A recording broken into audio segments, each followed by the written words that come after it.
Quel âge avais-tu quand tu as remarqué les premiers symptômes et comment se sont-ils manifestés? Alors, moi, je devais avoir environ 22 ans. Et les premiers symptômes, alors moi, c'était maux de ventre, comme des éclairs, vraiment des coups assez aigus dans le ventre, beaucoup de fièvre, et puis des diarrhées avec du sang, rien de... Mhm. Ouais. Et ben voilà. D'accord. Combien de temps as-tu attendu avant d'aller voir un médecin? Et y a-t-il eu un élément déclencheur à ça? Alors, j'ai pas attendu longtemps, j'ai dû attendre une semaine ou deux, pas plus, parce que les maux de ventre étaient vraiment très très forts. Donc je me suis tout de suite inquiété. Mhm. Et D'accord. Et quelle a été la première réaction de ton médecin? alors au début ils ont mis du temps à trouver, parce que moi je suis allé directement aux urgences. Mhm. Donc au début, voilà, ils m'ont expliqué quand quelqu'un arrive aux urgences qu'il a mal au ventre.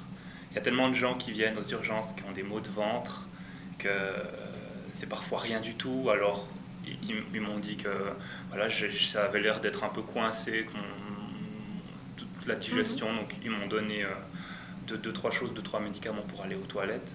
Mais quelques jours plus tard, je suis revenu et puis voilà, D'accord. je leur ai dit que Mhm. c'était pas ça parce que j'avais toujours mal. D'accord. Quand et de qui as-tu obtenu le diagnostic définitif de la maladie? Alors c'était justement après ma deuxième ou troisième visite aux urgences, ils ont commencé à avoir une suspicion justement de Crohn. Mhm. Donc j'ai été hospitalisé et là c'est un médecin qui s'occupait de moi qui me l'a annoncé. Et c'est vrai que ça m'a mis un petit coup parce que une année plus tôt j'avais été opéré de l'appendicite Mhm. et que justement ils avaient peur que ce soit un Crohn à ce moment-là. Et je me souviens du radiologue qui m'avait dit, bon, ne vous inquiétez pas, c'est une appendicite, c'est pas un Crohn. Donc vous inquiétez pas qu'un Crohn c'est vraiment horrible, c'est l'horreur. Donc l'appendicite, vous inquiétez pas, c'est une petite opération et voilà, c'est tout bon, vous inquiétez pas. Donc j'ai eu cette phrase qui est revenue, puis là c'est vrai que ça m'a mis un petit coup. Mais bon, finalement on se remet quand même assez facile, enfin pas facilement, mais on se remet gentiment de cette nouvelle. Euh, Au quotidien, que signifie pour toi avoir une maladie chronique? Euh, on va dire que, à part la prise, moi je vois plutôt la prise de médicaments. C'est ça qui m'embête le plus, parce que c'est ce qui nous rappelle qu'on est malade. Parce que sinon, en règle générale, moi, ma maladie se porte plutôt bien, elle est plutôt bien gérée. Donc voilà, j'ai pas de rappel journalier que je suis malade. Par contre, c'est clair qu'à chaque fois que je reprends mon médicament, je me dis, bon, voilà, je suis un peu différent Mhm. parce que je suis malade, quoi. Donc, voilà. D'accord. Quel est ton métier? Alors, je suis informaticien. D'accord. Donc, Mhm. qu'est-ce que tu fais dans ton travail en fait? Alors, j'aide finalement, moi j'ai plusieurs choses à faire, mais en gros, j'aide les gens à utiliser un ordinateur et puis je gère tout le parc informatique de la D'accord. société où je travaille. As-tu informé ton employeur de ta maladie? Alors, le jour où je suis tombé malade, oui. Et, euh, et maintenant, j'ai changé d'employeur. Enfin, et là, je ne l'ai pas annoncé. Pour la simple et bonne raison que le jour où je l'ai annoncé à mon employeur, quand j'ai eu la maladie, le mois suivant, j'ai été licencié. Donc je me D'accord. suis, et comme mes collègues m'avaient pas fait de reproches ou comme ça, je me suis quand même dit qu'il y avait un bon rapport avec le fait que j'étais malade.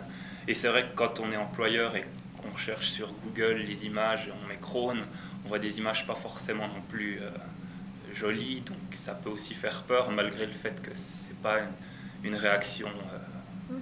très très bonne, très saine. D'accord. Comment tes collègues de travail ont-ils réagi? Alors, euh, le jour où on m'a annoncé là, que j'étais malade, eux, ils m'ont soutenu, à part mon chef finalement, Mhm. mais eux, ils m'ont soutenu. Et bon, évidemment, maintenant que personne n'est au courant dans le travail que je fais en ce moment, Mhm. personne, enfin, D'accord. il n'y a Mhm. aucune réaction. D'accord. Est-ce que tu choisirais le même métier aujourd'hui Oui, si tu devais... Oui, oui, d'accord. sans souci. C'est vrai que ça me dérange pas D'accord. plus que ça. Comment te représentes-tu ton employeur idéal? Un employeur, pour moi, un employeur à qui on peut dire facilement qu'on est malade. Parce que c'est vrai que pour moi, j'ai toujours dans l'image, enfin dans la tête, cette situation où je l'ai annoncé à mon employeur et il m'a licencié rapidement. Donc pour moi, déjà, mon employeur idéal, ce serait juste déjà qu'il accepte le fait qu'un employé qui ne soit pas forcément, qui soit un petit peu handicapé par sa maladie, qu'il l'accepte et puis qu'il se dise qu'il peut être totalement, peut être à 100% là quand il est là et puis travailler comme les autres. D'accord. Parce que c'est pas parce qu'on a un Crohn qu'on est plus bête ou qu'on est moins compétent. Donc c'est juste ça en fait, mon employeur idéal, ce serait ça. Très bien. Qu'est-ce qui contribue au fait que tu te sentes mieux aujourd'hui? Eh ben, mon médecin, ça c'est sûr. D'autant plus qu'en fait je travaille juste en face de chez lui. Donc si j'ai un petit souci, je peux, voilà, ça c'est rare, mais si j'ai un petit souci, j'ai juste à sortir et aller en face. Donc ça c'est sûr que c'est bon, mais ça m'est jamais arrivé parce que depuis que je le vois, en fait, on a tout de suite, j'ai tout de suite eu c'est tout de suite allé mieux, pardon, je perds mes mots. Et donc, non, là en ce moment, je pense que tout se passe bien, ouais, j'ai pas de soucis. J'espère que ça continuera comme ça. Ok. Merci. De rien.